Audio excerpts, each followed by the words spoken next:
If you want Claude to work more automatically, there's a quick setting you should know about. First, open Claude and create a new chat. Then click the Cowork button next to the chat button. Here, you can switch the mode from manual to auto.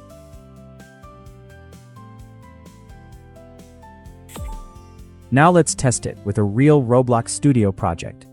I've opened a project with a dummy rig character in the scene. First, let's check that Claude is connected to Roblox Studio. Once the connection is ready, I'll simply ask, make the rig character in workspace chase me when start play.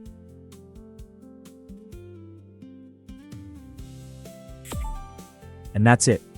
After a few seconds, without any permission pop-up, Claude automatically makes the changes.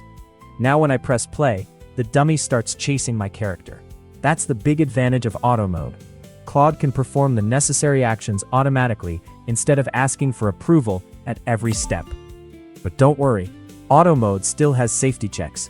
If Claude tries to perform something it considers potentially harmful to your project, such as deleting a file, it will still ask you for permission before doing it. So if you want a faster, more hands-off workflow with Claude, give auto mode a try.